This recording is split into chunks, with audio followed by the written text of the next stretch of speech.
اللہ کے نبی صلی اللہ علیہ وسلم نے ایک واقعہ بتایا کہ ایک شخص ایسے کسی جگہ پہ ٹھہرا ہوا تھا، تو اس نے بادلوں میں آواز سنی کہ اے بادلو فلاں شخص کی زمین میں جا کے برسو۔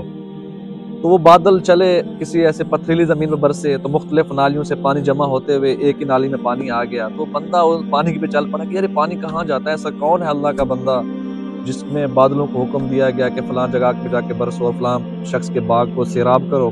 تو بندہ پانی کے پہ چل پڑا، چلتے چلتے دیکھا کہ ایک باغ آ گیا ہے، اس باغ کے اندر ایک شخص کسی لے کے اپنے پانی کا رخ سیدھا کر رہا ہے۔ تو اس شخص نے اسے پکارا کہ اللہ کے بندے تم کون ہو، تمہارا نام کیا ہے؟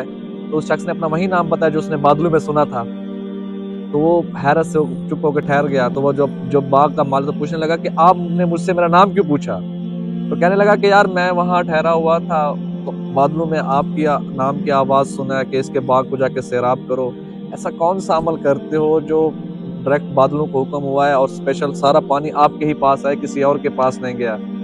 تو کہنے لگا کہ میں اپنے باغات کے پھل کے 3 حصے کرتا ہوں، ایک حصہ اپنے گھر والوں کو کھلاتا ہوں، ایک حصہ غریبوں میں خرچ کرتا ہوں، صدقہ کر دیتا ہوں، اور ایک حصہ اپنے باغ پہ دوبارہ لگا دیتا ہوں۔ تو دیکھیں جو شخص اللہ کے لیے، اللہ کے رضا کے لیے غریبوں میں خرچ کرتا ہے، اپنے گھر والوں پہ خرچ کرتا ہے، تو اللہ رب العزت غیب سے اس کا نظام بناتا ہے۔ یہ حدیث ہے، امام مسلم کی حدیث ہے، اللہ کے نبی صلی اللہ علیہ وسلم نے ارشاد فرمایا، اس میں جھوٹ ہونے والی کوئی بات، کوئی شک بھی نہیں ہے۔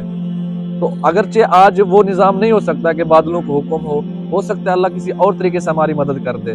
اللہ رب العزت کے لیے کوئی چیز مشکل نہیں ہے۔ اللہ کے نبی صلی اللہ علیہ وسلم نے فرمایا خصلتان لا تجتمعان فی المؤمن البخل وسوء الخلق، کہ مومن کے اندر 2 چیزیں جمع نہیں ہو سکتی، ایک بخل، ایک بد اخلاقی۔